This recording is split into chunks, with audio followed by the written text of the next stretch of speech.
नमस्कार, मी निलेश गिरे पुन्हा एकदा सर्व विद्यार्थी मित्रमैत्रिणींचं माझ्या एका नवीन यूट्यूब व्हिडिओमध्ये खूप खूप स्वागत करतो। तर मित्रांनो, आपण आपल्या आनुवंशिकता आणि उत्क्रांती प्रकरण क्रमांक 1 ला सुरुवात केली असून या संबंधित आपले ऑलरेडी 2 लेक्चर कंप्लीट झाले आहेत। आजचं आपलं जे असणार आहे ते असणार आहे लेक्चर क्रमांक 3। जर तुम्ही या चॅनलवरती नवीन असाल तर मागील दोनही लेक्चरच्या व्हिडिओची लिंक याच व्हिडिओच्या खाली डिस्क्रिप्शन बॉक्समध्ये तुम्हाला देण्यात आलेली आहे। ठीक आहे, तर पाहूया आपण आजचं आपलं लेक्चर क्रमांक 3। लेक्चर क्रमांक 3 ला सुरुवात करण्याच्या अगोदर पाहूया की नेमकं आपण आज आपल्या लेक्चरमध्ये कोणते मुद्दे कव्हर करणार आहोत। ठीक आहे, तर जर तुम्ही आपल्या बोर्डचं पुस्तक पाहिलं तर बोर्डच्या पुस्तकावरती आपल्याला एक मुद्दा आहे ज्याचं नाव किंवा ज्याचं शीर्षक आहे प्रतिलेखन, भाषांतरण व स्थानांतरण। हा पॉइंट चालू होण्याच्या अगोदर वरती खूप महत्वाचे प्रश्न आहेत। दोघांपैकी जर पाहिलं तर एक जास्त महत्वाचा प्रश्न आहे। या 2 प्रश्नांवरतीच आजचं आपलं पूर्ण लेक्चर असणार आहे। त्यासाठी आपण एक छोटंसं स्लाइड प्रेझेंटेशन बनवलंय। त्याच्यामध्ये आपण डीएनए, त्याच्यानंतर आपण होण्या की समजा आरएनएचा पॉइंट काय असेल ते शिकणार आहेत। नंतर आपण पाहणार आहेत जनुकीय विकृती किंवा ठीक आहे आरएनए आरएनएचे प्रकार पण पाहावे लागतील आपल्याला, जे की आपल्याला विचारलेले येतं आणि जे आपल्याला गरजेचे आहेत। हे आनुवंशिक विकृती म्हणजे काय वगैरेचे असे पॉइंट आहेत। ठीक आहे, तर फक्त 2 लेक्चरसाठी किंवा 2 क्वेश्चनसाठी एवढं मोठं लेक्चर किंवा स्पेशल लेक्चर का ते आपण अगोदर पाहून घेऊया। जसं की आपला पुढचा पॉइंट असणार आहे सेंट्रल डॉग्मा आणि तिथं आपल्याला एक लाईन किंवा एक महत्वाचा पॉइंट पाहायला मिळेल ट्रिपलेट कोडॉन। काय सेंट्रल डॉग्मा तर तुम्ही आपण ज्यावेळेस पुढचा पॉइंट शिकू तिथं असं लिहिलंय डीएनए आरएनए ची मदत घेतो आणि काय बनवतो प्रथिने। प्रथिने म्हणजे प्रोटीन काय असतात तर अनेक अमिनो आम्ल, ज्याला इंग्लिश मध्ये आपण अमिनो ऍसिड म्हणतो, अनेक अमिनो आम्ल एकमेकाला जर पेप्टाइड बंधाने जोडले तर जी एक लांब चेन बनेल त्या अमिनो आम्लाच्या लांब शृंखलेला आपण काय म्हणणार आहे तर प्रोटीन किंवा प्रथिने। ठीक आहे, ते आपल्याला बनवायचंय। या प्रक्रियेला आपण काय म्हणणार आहे तर सेंट्रल डॉग्मा। आता या प्रक्रियेचा आनुवंशिकतेचा काय संबंध जो आपण या चॅप्टर मध्ये शिकतोय ते आपण तिथंच पाहूया। पण अजून एक लाईन तिथं महत्वाची असणार आहे प्रथिने बनवताना ज्यावेळेस आपण शिकूया भाषांतरण तिथं। ठीक आहे, तिथे एक शब्द आहे ज्याचं नाव आहे ट्रिपलेट कोडॉन। आता ट्रिपलेट कोडॉन म्हणजे काय सांगितलंय तर एक आडवी लाईन आहे, त्याच्यावरती उभ्या लाईन्स येतात आणि त्या उभ्या लाईन वरती मी काही अल्फाबेट लिहिलेत AUGC असे काहीतरी काय लिहिलेले आहेत अल्फाबेट, आणि त्यात खाली काय लिहिलंय की हे 3 अल्फाबेट म्हणजे तिघ कोण येतं न्यूक्लियोटाइडचा संच येतं, 3 न्यूक्लियोटाइडचा तो संच। मग आता ह्या 3 अल्फाबेटचा मीनिंग 3 न्यूक्लियोटाइड कसा झाला।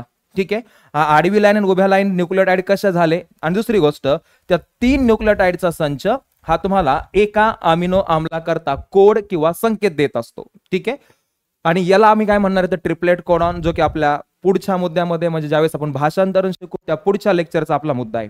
पण ते पुढचं लेक्चर आपल्याला व्यवस्थित कळावं म्हणून आपल्याला हे कळलं पाहिजे की एक आडवी लाईन आणि त्याच्यावरती जर 3 उभ्या लाईन जोडल्या आणि वरती 3 काही लेटर आम्ही लिहिले, अल्फाबेट आम्ही लिहिले, तर तो ट्रिपलेट कोडॉन कसा होतो, त्याला आम्ही 3 न्यूक्लियोटाइड कसे म्हणणार। ठीक आहे, हेच कळण्यासाठीच आपलं आजचं लेक्चर असणार आहे। त्याच्यामुळं जर या लेक्चरमध्ये तुम्हाला हे कळलं की एक आडवी लाईन आणि ह्या उभ्या लाईनचा अर्थ काय आणि यांना आम्ही न्यूक्लियोटाइड का म्हणतोय जे की अमिनो आम्लासाठी कोड करतायत, जर तुम्हाला शेवटपर्यंत कळलं हा व्हिडिओ पाहिल्याच्या नंतर तर व्हिडिओला लाईक करायचं आहे आणि एक कमेंट जर तुम्हाला लेक्चर कळलं असेल तर, किंवा जर तुम्हाला त्यामध्ये काही चुका वाटत असतील, काही सुधारणा हव्या असतील तर तुम्ही त्या कमेंटमध्ये कळवायचं आहे। ठीक आहे, तर प्रश्न पहिला एक काय असणार आहे आपला, डीएनए व आरएनएच्या प्रकारांच्या आकृत्या काढा आणि काय सांगा माहिती सांगा। आणि दुसरा प्रश्न काय असणार आहे आनुवंशिक विकृती काय असते, नॉर्मल आपल्याला जसे आजार होतात त्याच्या व्यतिरिक्त एक महत्वाची एक कन्सेप्ट आहे त्याला आपण काय म्हणणार आहे तर आनुवंशिक विकृती, आणि त्याचे ते सांगून आपल्याला काय सांगायचंय आनुवंशिक विकृतीचे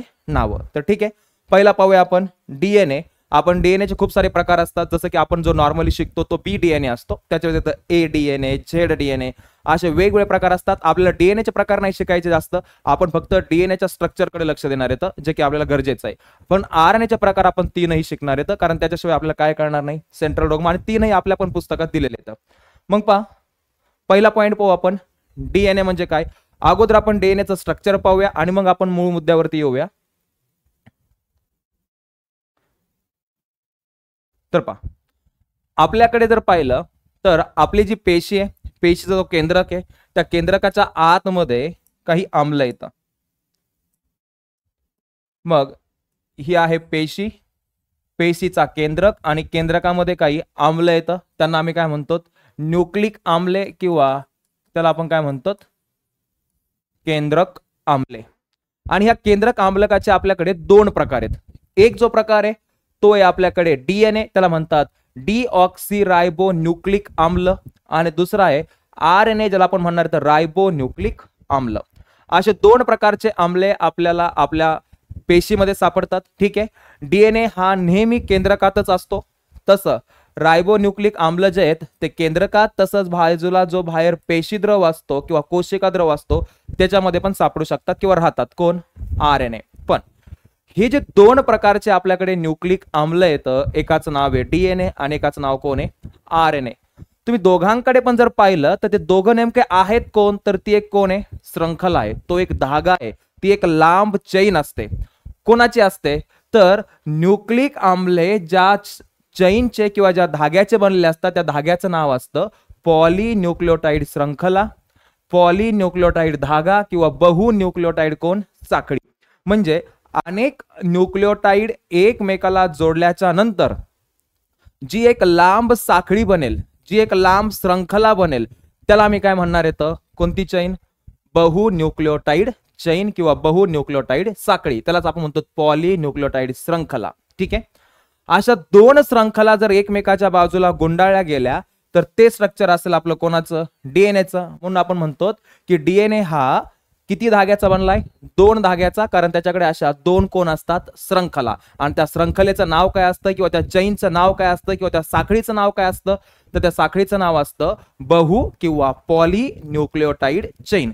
अनेक न्यूक्लियोटाइडची चैन, अशा दोन चैन असतील तर त्या कोणामध्ये सापडतील? आपल्याला डीएनए मध्ये. आणि जर एकच असेल तर ती कोणामध्ये सापडेल? आरएनए मध्ये. मग आपल्याला सगळ्यात अगोदर शिकावं लागेल नेमकं काय असते कोण ही पॉलीन्यूक्लियोटाइड श्रृंखला. तर अनेक न्यूक्लियोटाइडची चैन म्हणजेच कोण? पॉलीन्यूक्लियोटाइड श्रृंखला. पण मग एक न्यूक्लियोटाइड कशापासून बनलाय? मग पाहूया की अनेक न्यूक्लियोटाइडची चैन कशी बनते. तर एक न्यूक्लियोटाइड बनण्यासाठी तुम्हाला एक 5 कार्बनची शर्करा लागेल, त्याच्यासोबत लागेल नायट्रोजन युक्त बेस आणि लागेल फॉस्फेट किंवा फॉस्फरिक आम्ल. पहा, डीएनए पाहायचा आहे, आरएनए शिकायचा आहे. तर डीएनए आणि आरएनए दोघं पण कोणापासून बनले? तर न्यूक्लियोटाइडच्या चैन पासून. तर अगोदर तुम्हाला कोण शिकावं लागेल? न्यूक्लियोटाइड. तर मग पहा, पहिला मुद्दा आपला इथं कोण आहे? आता एक न्यूक्लियोटाइड काय असतो? मग न्यूक्लियोटाइड म्हणजे तो छोटा घटक, जे छोटे घटक एकमेकाला जोडल्याच्या नंतर आमच्या केंद्रक आम्लाच्या म्हणजेच डीएनए साठी आणि आरएनए साठी लागणाऱ्या श्रृंखला किंवा धागे किंवा चैन बनतात, ज्याच्यामुळे आम्ही काय करतो? तर अनेक न्यूक्लियोटाइड एकमेकाला जोडतो. तर मग एक न्यूक्लियोटाइड काय असतो? तर एक न्यूक्लियोटाइड म्हणजे असते एक 5 कार्बनची शर्करा, त्याच्यासोबत जोडलेला असतो नायट्रोजन युक्त बेस आणि त्याच्यासोबत या 5 कार्बनच्या शर्करेसोबत जोडलेला असतो कोण? फॉस्फेट. तर पहा, आता न्यूक्लियोटाइड जर आपल्याकडे केंद्रक आम्ले दोन प्रकारचे येतं तर त्याच्यामध्ये पहा, 5 कार्बनची जी शर्करा आहे ती असू शकते, तिचं एक तर नाव असू शकतं डीऑक्सीरायबोज किंवा तिचं नाव कोण असू शकतो? रायबोज. आता डीएनएचं नाव काय आहे? डीऑक्सीरायबो न्यूक्लिक आम्ल. ठीक आहे. मग तुम्हाला काय करायचंय? जर तुम्हाला डीएनए बनवायचा असेल तर तिथं पण तुम्हाला चैन मध्ये कोण जोडावे लागतील? न्यूक्लियोटाइड. आणि न्यूक्लियोटाइड म्हटलं की कोण घ्यावे लागेल? एक शर्करा, नायट्रोजन युक्त बेस आणि कोण घ्यावं लागेल? फॉस्फेट. चैन कशी बनते ते पण पुढच्या स्लाइड वरती आहे. मग समजा मी एक शर्करा घेतली 5 कार्बनची, तिच्यासोबत मी जोडला नायट्रोजन युक्त बेस आणि कोण जोडला? फॉस्फेट. तर तो कोण बनला? न्यूक्लियोटाइड. पण मग हा न्यूक्लियोटाइड डीएनए साठी बनला का आरएनए साठी बनला?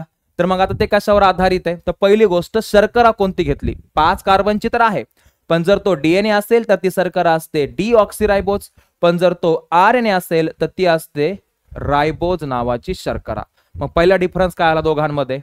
की जे न्यूक्लियोटाइड डीएनएच्या चैनसाठी लागतात त्यांच्यामध्ये डीऑक्सीरायबोज शर्करा असते आणि जे न्यूक्लियोटाइड आरएनएची चैन बनवण्यासाठी लागते त्यांच्याकडे आम्हाला रायबोज नावाची कोण सापडते? शर्करा. ठीक आहे. शर्करेच्या काय करायचं की मी जर दिसत नसेल तिथं लिहिलेलं पहा 1 2 3 4 आणि 5 कार्बनची शर्करा आहे. तर तिच्या 1 नंबरच्या कार्बनला जोडलेला असतो नायट्रोजन युक्त बेस. आता हे नायट्रोजन युक्त बेस कोणते कोणते असू शकतात? तर हे जे नायट्रोजन युक्त बेस आहेत, एक तर त्याचं नाव असू शकतं ऍडेनिन त्याचं नाव असू शकतं गॉनिन, त्याचं नाव असू शकतं सायटोसिन, त्याचं नाव असू शकतं थायमिन किंवा त्याचं नाव असू शकतं युरासिल. मग असे 5 प्रकारचे कोण आहेत आपल्याकडे नायट्रोजन युक्त बेस, जे की आपण कोणासोबत जोडतो ह्या 5 कार्बनची शर्करा. मग ह्या 5 कार्बनच्या शर्करेमध्ये काय झालं की ते 1 नंबरच्या कार्बनला जोडले. तर दुसरी गोष्ट खाली तर लिहिलंय कार्बन नंबर 2 आणि मी असलेलं H/OH. जर 2 नंबर वरती H असेल तर ती शुगर असते डीऑक्सिरायबोज आणि जर तिथं OH असेल तर ती कोण असते रायबोज. एवढा एक फरक आहे. ठीक आहे. आता हे जे 5 नायट्रोजन युक्त बेस तुम्ही ह्या कोणासोबत जोडणार आहेत शर्करेसोबत, तर हे 5 नायट्रोजन युक्त बेस ऍडेनिन, गॉनिन, सायटोसिन, थायमिन आणि कोण युरॅसिल. तर यांच्यामधले हे जे 4 आहेत, ठीक आहे, आपण ऍडेनिन, गॉनिन, सायटोसिन, थायमिन, थायमिनच्या पुढे मी काय लिहिलंय हा फक्त कोणामध्ये सापडतो डीएनए मध्ये. म्हणजे थायमिन कोणात नसणार आहे आरएनएच्या न्यूक्लियोटाइड मध्ये. तर मग थायमिनच्या ऐवजी तिथं कोण असणार आहे युरॅसिल. पण युरॅसिलच्या पुढे काय लिहिलंय हा फक्त कोणात सापडतो आरएनए मध्ये. म्हणजे युरॅसिल नावाचा नायट्रोजन युक्त बेस तुम्हाला कधीच त्या शृंखलेत किंवा चैन मध्ये सापडणार नाही जी चैन कोणाची असणार आहे डीएनए ची. ठीक आहे. मग जर एखाद्याने विचारलं आपल्याला की डीएनए मध्ये कोणते नायट्रोजन युक्त बेस असतात, तर डीएनए मध्ये ऍडेनिन, गॉनिन, सायटोसिन, थायमिन. आणि आरएनए मध्ये कोणते असतात ऍडेनिन, गॉनिन, सायटोसिन आणि कोण युरॅसिल. म्हणजे थायमिनच्या ऐवजी इकडे कोण असेल युरॅसिल. हे झाले 2 घटक जे आम्हाला लागतात कशासाठी न्यूक्लियोटाइडसाठी. एक 5 कार्बनची शर्करा ती डीएनए मध्ये डीऑक्सिरायबोज आणि आरएनए मध्ये रायबोज. नंतर त्याच्यासोबत जोडायला कोण लागतात नायट्रोजन युक्त बेस. मग हे असे 5 प्रकारचे कोण असू शकतात ते नायट्रोजन युक्त बेस. तिसरी गोष्ट कोण जोडावा लागतो फॉस्फेट किंवा फॉस्फरिक आम्ल. ठीक आहे. दोघांमध्ये ही गोष्ट कशी आहे समान आहे. दोघांमध्ये तो फॉस्फरिक आम्ल किंवा फॉस्फेट मध्ये काही फरक नाहीये. फक्त शुगर एकाकडे रायबोज एकाकडे डीऑक्सिरायबोज. नायट्रोजन युक्त बेस जर फक्त थायमिन आणि कशाचा बदल आहे फक्त युरॅसिलचा. बाकीचे नायट्रोजन युक्त बेस पण दोघांचे कसे येतं सेम येतं. हा झाला एक कोण न्यूक्लियोटाइड. असे अनेक न्यूक्लियोटाइड जोडून जी श्रंखला बनेल तिचं नाव असणार आहे पॉलीन्यूक्लियोटाइड श्रंखला. मग ती कशी बनेल पाहता. इथं काय केलं मी की इथं तुम्हाला 5 कार्बनची शर्करा, नायट्रोजन युक्त बेस, फॉस्फेट हा झाला एक न्यूक्लियोटाइड. ठीक आहे. थोड्या वेळासाठी मी त्याला सर्कल करतो. हा कोण झाला एक न्यूक्लियोटाइड. आता परत खाली कोण आहे 5 कार्बनची शर्करा, नायट्रोजन युक्त बेस आणि फॉस्फेट हा झाला दुसरा न्यूक्लियोटाइड. हा झाला तिसरा न्यूक्लियोटाइड आणि समजा हा झाला चौथा न्यूक्लियोटाइड. तर काय केलंय अनेक न्यूक्लियोटाइड मी एकमेकाला जोडलेत आणि एक श्रंखला बनवली आहे. म्हणून ही कोण बनली पॉलीन्यूक्लियोटाइड श्रंखला. पण ही कोणाची आहे डीएनए ची आहे. का डीएनए ची आहे कारण इथं कोण लिहिलाय थायमिन आणि थायमिन कोणात असतो डीएनए मध्ये. आणि जी शर्करा आहे ती शर्करा इथं मी H लिहिलाय फक्त 2 नंबर वरती. तर 2 नंबर वरती H म्हणजे ही कोण आहे डीऑक्सिरायबोज. जर अजून थोडं डिटेल मध्ये घ्यायचं म्हटलं तर डीऑक्सिरायबोज म्हणजे काय रायबोज समजा OH असेल तर ती कोण आहे इथं रायबोज. जिचा ऑक्सिजन डिलीट केल्यामुळे फक्त तिथं कोण राहिला H. डी म्हणजे डिलीट ऑक्सी. जिचा ऑक्सिजन डिलीट केलाय अशी रायबोज कोण डीऑक्सिरायबोज. ठीक आहे. तर पाहता मग मी अनेक न्यूक्लियोटाइड एकमेकाला जोडले. एक न्यूक्लियोटाइड दुसऱ्या न्यूक्लियोटाइडला जोडणारा बॉन्ड जरी नाव नाही लक्षात राहिलं तरी फक्त सांगतो ते असतो फॉस्फोडायस्टर बॉन्ड. ठीक आहे.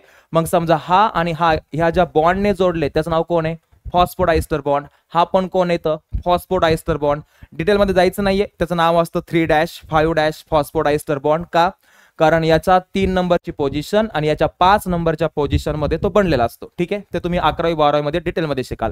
आता आपल्याला फक्त काय पाहिजे की बेसिक नेमकं कशाला म्हणतात ही पॉलीन्यूक्लियोटाइड श्रंखला. ठीक आहे. आता तीच मी परत इथं मांडलेली आहे आणि याच्यामध्ये मी काय केलंय परत तेच 4 कोण मांडलेत न्यूक्लियोटाइड. आता असे 4 प्रकारचे कोण बनू शकतात न्यूक्लियोटाइड कोणाच्या चैन मध्ये डीएनएच्या श्रंखलेमध्ये किंवा चैन मध्ये. कसे तपा sugar sugar sugar sugar phosphate phosphate phosphate phosphate. Sugar सगळी कोणती आहे डीऑक्सिरायबोज. फॉस्फेट तर सगळेच कसे येतं सारखे. फक्त कोण वेगळं आहे तर त्यांना जोडले जाणारे कोणते बेस नायट्रोजन युक्त बेस. जसं की इथं ऍडेनिन आहे तर हा न्यूक्लियोटाइड वेगळा बनला याच्यापेक्षा. का बाकीच्या गोष्टी सारख्या आहेत. दोघांकडे पण शुगर आहे दोघांकडे पण फॉस्फेट आहे. फक्त दोघांचा कोण वेगळा आहे नायट्रोजन युक्त बेस. इथं टी आहे इथं कोण आहे सी आहे म्हणजे थायमिन आणि कोण आहे सायटोसिन आहे. ह्याचा अर्थ एवढी जी गोष्ट आहे ती सगळ्यांकडेच कशी आहे, सारखी आहे. मग कोण सारखं आहे सगळ्यांकडे, साखर म्हणजे शर्करा, आणि सगळ्यांकडे कोण सारखं आहे, फॉस्फेट. ह्याला म्हणतात साखर फॉस्फेट कणा किंवा शुगर फॉस्फेट बॅकबोन. ठीक आहे. मग एवढी जी लाईन आहे तिला मला प्रत्येक वेळेस दाखवण्याची गरज आहे का, नाही, कारण ते सगळ्याच न्यूक्लियोटाइडकडे कशी असते, सारखी. फक्त प्रत्येक न्यूक्लियोटाइडचा कोण वेगळा असतो, त्यांना जोडला जाणारा कोण, नायट्रोजन युक्त बेस. म्हणून मी काय केलं, याला फक्त एक उभी लाईन ओढली. मग ही उभी लाईन आणि फक्त कोण वेगळे येतं, नायट्रोजन युक्त बेस. तर फक्त कोण दाखवले, नायट्रोजन युक्त बेस. आणि तरी मी याला म्हणतोय की ही कोणती चैन आहे, ही कोणती चैन आहे, पॉलीन्यूक्लियोटाइड श्रृंखला आहे. ठीक आहे. मग ह्याच्यात कुठं न्यूक्लियोटाइड येतं, ह्याच्यात तर मला फक्त कोण दिसतोय, नायट्रोजन युक्त बेस. याचा अर्थ ही जी उभी लाईन आहे, ह्या उभ्या लाईन मध्ये हा नायट्रोजन युक्त बेस असेल तर इथं शुगर आणि फॉस्फेट आहे, म्हणजे हा एक न्यूक्लियोटाइड आहे. मग हा जर नायट्रोजन युक्त बेस असेल तरी शुगर आणि कोण आहे, फॉस्फेट आहे. हा नायट्रोजन युक्त बेस असेल तर या उभ्या लाईन मध्ये कोण बसलाय, शुगर आणि फॉस्फेट. इथं पण कोण बसलाय, शुगर आणि फॉस्फेट. मग ही लाईन सगळ्यांकडे सारखीच आहे एवढा पार्ट, तर त्याला प्रत्येक वेळेस दाखवण्याची काय नाहीये गरज. फक्त कोण वेगळे आहेत, नायट्रोजन युक्त बेस, तेच दाखवा. मग इथं 4 नायट्रोजन युक्त बेस म्हणजे हे 4 कोण येतं, न्यूक्लियोटाइड येतं. मग मी अशी लांब चेन काढत गेलो आणि फक्त नायट्रोजन युक्त बेस दाखवले तर ती एक कोण बनणार आहे, पॉलीन्यूक्लियोटाइड श्रृंखला. याचा अर्थ ह्या लाईनचा अर्थ आहे शुगर फॉस्फेट बॅकबोन, आणि त्याच्यासोबत जोडलेले हे जे बाहेर येतं ते कोण येतं, नायट्रोजन युक्त बेसेस. ठीक आहे. आता ही झाली एक चेन. अशा डीएनए मध्ये किती चेन असतात, 2. मग जर अशा डीएनए मध्ये 2 चेन असतील तर पहा, ही एक चेन होती आपण दाखवलेली, ही एक सरळ चेन आहे आणि ही एक सेम दुसरी चेन मी त्याच्यासोबत जोडलेली आहे. पण ही चेन मी इथं लिहिलंय काहीतरी 5 डॅश एंड, इथं लिहिलंय काहीतरी 3 डॅश एंड, इथं लिहिलंय 3 डॅश एंड आणि खाली काय लिहिलंय 5 डॅश एंड. ही एक श्रृंखला होती आणि ही याच्यामध्ये किती श्रृंखला येतात आता, 2 श्रृंखला येतात, 2 चैन येतात. मग 2 चैन कशा येतात, मग हा इथं पण न्यूक्लियोटाइड समजा 1 2 3 4 येतं, इथं पण 1 2 आणि 3 4 असे 4 कोण येतं, न्यूक्लियोटाइड. दोघांमध्ये काय पाहायला मिळतंय, इथं जर पाहिलं तर हे 4 न्यूक्लियोटाइड, इथं जर पाहिलं तर हे 4 न्यूक्लियोटाइड याच्यामध्ये, आणि मध्ये काहीतरी मी असे पांढरे बंद किंवा काय दाखवलेले येतं, बॉन्ड्स दाखवलेले येतं. तर पहा इथं एक न्यूक्लियोटाइड मध्ये तुम्हाला काय दिसतंय की कधी पण जो फॉस्फेट आहे तो शुगरच्या किंवा शर्करेच्या 5 नंबर कार्बनला कोण जोडलेला असतो, फॉस्फेट, आणि शर्करेच्या 1 नंबर कार्बनला आपण कोण जोडलेला होता, नायट्रोजन युक्त बेस. मग सगळ्या शर्करेकडे पहा, सगळ्या ज्या ह्या शर्करा आहेत सगळ्यांच्या 5 नंबरच्या कार्बनला हा कोण जोडलेला असतो, फॉस्फेट. आणि दुसरी गोष्ट इथं इकडे जर पाहिलं तर ही जी चैन आहे किंवा श्रृंखला आहे हिच्याकडे पण हा एक न्यूक्लियोटाइड, दुसरा न्यूक्लियोटाइड, प्रत्येक न्यूक्लियोटाइड मध्ये इथं पण तुम्हाला 5 कार्बनची शर्करा, इथं पण फॉस्फेट, आणि इथं पण कोण आहे, नायट्रोजन युक्त बेस. फक्त काय झालंय की ही चैन जर समजा वरतून खाली येत असेल तर ही चैन खालून वरती झालेली आहे. दोघी एकमेकाला समांतर येतात परंतु उलट्या दिशेने समांतर येतात, त्याला म्हणू आपण विरोधी समांतर, त्याला म्हणतात अँटी पॅरलल. एक गोष्ट खाली येते, एक गोष्ट वरती चालली आहे, दोघींमधलं अंतर समान आहे, म्हणजे समांतर येतात पण उलट्या दिशेने चाललेले येतात. ठीक आहे. तर पहा कशा उलट्या दिशेने चाललेल्या येतात. आता 2 चैन, दोन्ही पण चैन डीएनएच्या येतात, कारण दोन्ही पण चैन मध्ये आम्हाला थायमिन सापडतोय. मग ही पण चैन डीएनएची आहे आणि ही पण चैन डीएनएचीच आहे. दोघी पण मेनी न्यूक्लियोटाइडच्या, अनेक न्यूक्लियोटाइडच्या श्रृंखला चैन येतात. फक्त काय झालं की दोघांच्या मध्ये मी इथं दाखवलाय तुम्हाला एक बॉन्ड. ठीक आहे. जसं की इकडच्या चैन मध्ये जर ए असेल तर त्याच्या समोर इकडच्या चैन मध्ये हा कोण आहे, टी आहे. इकडे सी असेल तर इकडे कोण आहे, जी आहे. टी असेल तर ए आणि सी असेल तर कोण आहे, जी आहे. म्हणजे जिथं कुठं तुम्हाला ए नावाचा कोण सापडतोय, नायट्रोजन युक्त बेस, त्याच्या समोर कधी पण कोण येतोय, टी नावाचा नायट्रोजन युक्त बेस. जिथं कुठं ग्वानिन असेल त्याच्या समोर सायटोसिन येईल, जिथं थायमिन असेल ए, म्हणजे कधी पण ए आणि टी समोरासमोर असतील आणि जी आणि सी समोरासमोर असतील. ठीक आहे. ह्याचा काय अर्थ आहे, त्याला म्हणतात त्या एकमेकांच्या पूरक जोड्या, जे आपण पुढे पाहूया. ठीक आहे. त्याच्या अगोदर मग समजा याच्यामध्ये पण एवढा पार्ट सेमच आहे, फक्त कोण वेगळं येतं, नायट्रोजन युक्त बेस. मग मी पण फक्त एक उभी लाईन ओढली, मग एक उभी लाईन, तर तो कोण झाला, शुगर फॉस्फेट बॅकबोन, म्हणजे शर्करा किंवा साखर फॉस्फेट कणा म्हणतो आपण त्याला. ठीक आहे. फक्त कोण वेगळे येतं, नायट्रोजन युक्त बेस 5'3' काय अर्थ आहे तो आपण पाहूया. मग AgTC कोण येतं? AgTC. ठीक आहे. इकडे कोण येतं? TGAG. इथं कोण ठेवलंय? सॉरी TC असायला पाहिजे, सी आहे. TCAG. ठीक आहे. थोडंसं करेक्शन करूया आपण इथं. हा सी आहे. आता इथं पण एक चैन आहे, इथं पण एक चैन आहे. ही पण अनेक न्यूक्लियोटाइड, जसं की 4 न्यूक्लियोटाइडची चैन आहे आणि ही पण कोणाची आहे? 4 न्यूक्लियोटाइडची कोण आहे? चैन आहे. मग न्यूक्लियोटाइडची चैन म्हणजेच कोण झाली आपल्या भाषेत? बहु न्यूक्लियोटाइड श्रृंखला. किती येतात? 2. ह्याला म्हणतात 2 धागे येतं. पण एका धाग्याला म्हटलंय 5' एंड, एका धाग्याला मग इथं पुढे लिहिलंय 3' एंड, इथं लिहिलंय 3' आणि इथं लिहिलंय 5' एंड किंवा टोक. ठीक आहे. त्याचा अर्थ काय? तर ही चैन कितीही खाली गेली तरी तिचा हा जो न्यूक्लियोटाइड आहे त्याचा इथला कोण फ्री असणार आहे? फॉस्फेट. बाकी सगळ्यांचे फॉस्फेट बॉन्ड सोबत अडकले गेलेत. ठीक आहे. पण ह्याचा फॉस्फेट फ्री असणार आहे कारण वरती न्यूक्लियोटाइडच नाहीये. मग फॉस्फेट किती वरती असतो? 5 वरती. म्हणून ही कोण झाली? 5' एंड. ठीक आहे. ही चैन कितीही खाली गेली तरी शेवटचा जो कोण असेल न्यूक्लियोटाइड त्याचा इथला 3 नंबरवरचा कोण फ्री असणार आहे?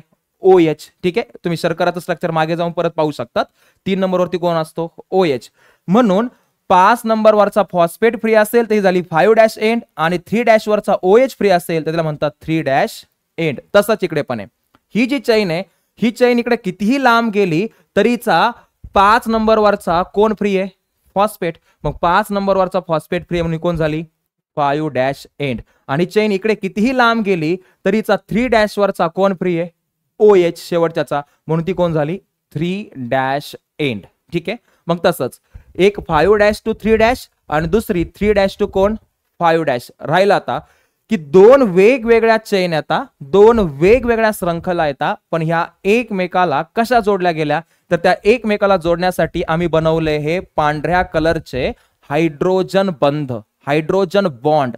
मग 2 वेगवेगळ्या चैन डीएनए मध्ये एकमेकाला हायड्रोजन बॉन्डने काय झालेले असतात? जोडलेले असतात. पण हा जो हायड्रोजन बॉन्ड आहे किंवा बंध आहे तो कोणाच्या मध्ये बनलाय?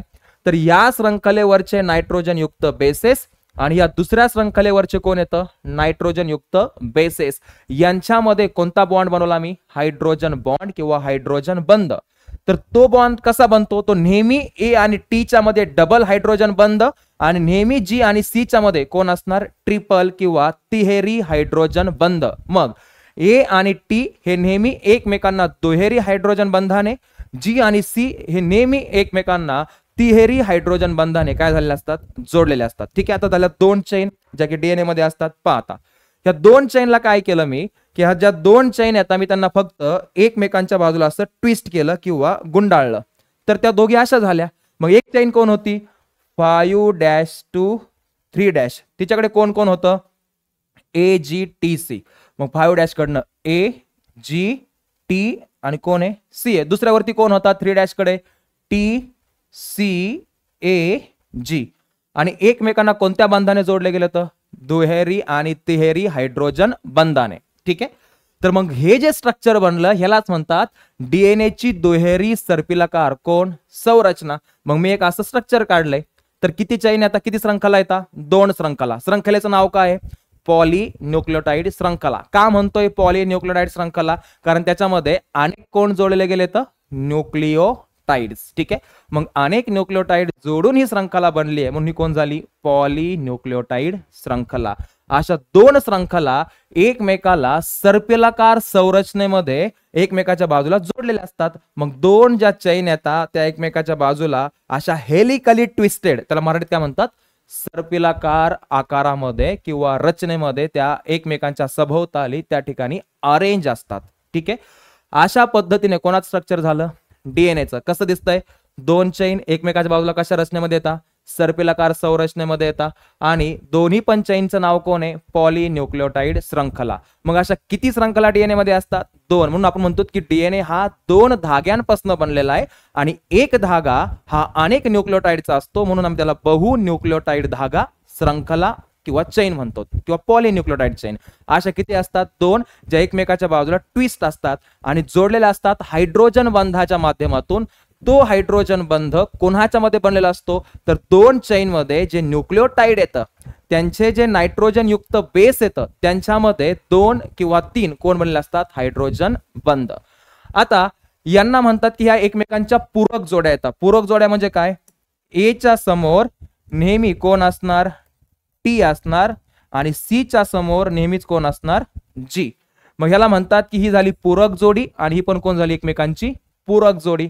नेहमी ए च्या समोर टी जोडला जाईल डबल किंवा दुहेरी हायड्रोजन बंधाने आणि सी च्या समोर जी जोडला जाईल तिहेरी हायड्रोजन बंधाने. ठीक आहे. तर पहा इथपर्यंत झालं एक स्ट्रक्चर, ते म्हणजे कोणाचं, डीएनएचं, जे की आपल्याला खूप गरजेचं आहे काय समजण्यासाठी, सेंट्रल डोग्मा. आता इथून पुढे त्याच्या अगोदर आरएनएचं स्ट्रक्चर चालू करण्याच्या अगोदर हा डीएनए नेमकं काय काम करतो, तर पहा डीएनए मध्ये आपण काय पाहिलं, तर डीएनए मध्ये दुहेर कुंडली रचना असते. दुहेर कुंडली म्हणजे दुहेरी सर्पिलाकार रचना असते. डीएनएच्या 2 साखळ्यांनी बनलेली असते जे एकमेकांभोवती काय असते, गुंडाळलेले. आपण आताच पाहिलं 2 साखळ्या, 4 मूलभूत घटक असतात जसं की ऍडेनिन, थायमिन, ग्वानिन आणि कोण असतो, सायटोसिन, हे आपण पाहिलं. त्याच्यानंतर गुणसूत्रात संघटना म्हणजे आपल्याकडचा हा जो डीएनए,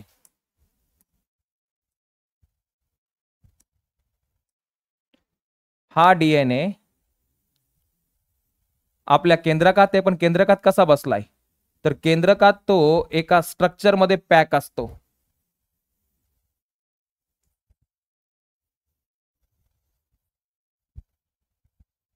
समजा हे स्ट्रक्चर आहे असं, याला आपण म्हणणार आहे की हा कोण असतो, गुणसूत्र. तर हा कोण आहे आपला डीएनए. आणि मी जर एखादी सेल काढली तर ही सेल, त्या सेलच्या आत हा केंद्रक आणि केंद्रकात असे अनेक कोण असतात, गुणसूत्रे. मग पहा डीएनए गुणसूत्रांमध्ये बसलेला असतो, जे गुणसूत्रे कोणाच्या आत असतात, केंद्रकाच्या आतमध्ये. असे आपल्याकडे 46 गुणसूत्रे असतात. म्हणजे आपला संपूर्ण डीएनए किती गुणसूत्रांमध्ये बसलेला आहे, 46 मध्ये. तर मग पाहिजे काय होतं, डीएनए गुणसूत्र मध्ये संघटित होऊन पेशीच्या कुठे बसला असतो, केंद्रकामध्ये स्थित असतो. केंद्रकाच्या आत पाहिलं आपण. डीएनए काय काय काम करतो, तर जो डीएनए, तो डीएनए आपल्याकडचं कोण आहे, अनुवंशिक माहितीचे संग्रहण. म्हणजे एका पिढीकडून पुढच्या पिढीकडे जेवढी माहिती पाठवायची त्या माहितीचा सगळा साठा कोणाकडे, ह्या डीएनए कडे. मग एका पिढीकडून पुढच्या पिढीकडे गुणधर्मांचे स्थानांतरण, त्याला काय म्हणतात, वंश परंपरागत गुणधर्माचे स्थानांतरण. मग आपण म्हणूया की एका पिढीकडून किंवा मागच्या पिढीकडून पुढच्या पिढीकडे गुणधर्म वाहून नेणे, हे जे सगळं कार्य आहे ते कोण करतो, डीएनए. त्याला म्हणतात वंश परंपरागत गुणधर्मांचे कोण आहे, स्थानांतरण. आणि याच डीएनए कडे आपल्या शरीरात काय बनवण्याची माहिती आहे, आपल्या शरीरात काम करण्यासाठी किंवा आपले वेगवेगळे गुणधर्म दिसावेत म्हणून आपल्याला बनवावे लागतात प्रथिने. ह्या प्रथिने बनवण्यासाठीचा जो मार्गदर्शक आहे, ते प्रथिने बनवण्याची जी संपूर्ण माहिती आहे ती छोट्या छोट्या जनुकांच्या स्वरूपात कोणाकडे, ह्या डीएनए कडे. आणि ते जर शिकायचं आपल्याला सेंट्रल डॉग्मा मध्ये, मग आपण तिथं पाहूया. मग हे महत्वाचे काम कोण करतो, हा डीएनए. ठीक आहे. हा झाला पहिला घटक किंवा पहिला न्यूक्लिक आम्ल जो खूप महत्वाचा आहे, ज्याला आपण डीएनए म्हणतो, डीऑक्सिरायबो न्यूक्लिक आम्ल म्हणतो. तो 2 धाग्याचा बनलेला असतो. ठीक आहे. तर पहा आता आरएनए सुरू करायचं म्हटलं तर हेच लेक्चर खूप मोठं झालंय, आपल्याला आरएनए पण शिकायचा होता. मग आपण काय करूया, आरएनए ह्याच्यातला आपला कोणता पार्ट राहिला, आरएनएचा. आणि जे विकार विचारलेत आपल्याला, कोणते विकार, ज्याला आपण जनुकीय विकार म्हणतो, यासाठी आपण काय करू, एक सेपरेट लेक्चर जे असेल आपलं लेक्चर क्रमांक 4. आणि जे आपल्याला खूप बेसिक आहे, सेंट्रल डोग्मा कळण्यासाठी, ट्रिपलेट कोडॉन कळण्यासाठी, प्रतिलेखन, भाषांतरण, स्थानांतरण कळण्यासाठी आणि उत्परिवर्तन जो आपल्याला परत एकदा मुद्दा आहे ते कळण्यासाठी. ठीक आहे. तोपर्यंत काय करूया आपण, डीएनए वरतीच थांबूया. जर लेक्चर आवडला असेल तर काय करायचंय, लाईक करायचंय, तुमचं जे मत आहे ते कॉमेंटमध्ये व्यक्त करायचंय. आणि जर खूपच आवडला असेल तर आपल्या मित्रमैत्रिणीला काय करायचंय, शेअर करायचंय. ठीक आहे. तोपर्यंत थांबूया आणि पुढच्या लेक्चरमध्ये भेटूया, जिथे आपण पाहूया आरएनएचे प्रकार जे आपल्याला मदत करतात प्रथिने संश्लेषणासाठी, म्हणजे सेंट्रल डॉग्मा कळून घेऊया तिथंच. ठीक आहे. चालतंय. धन्यवाद.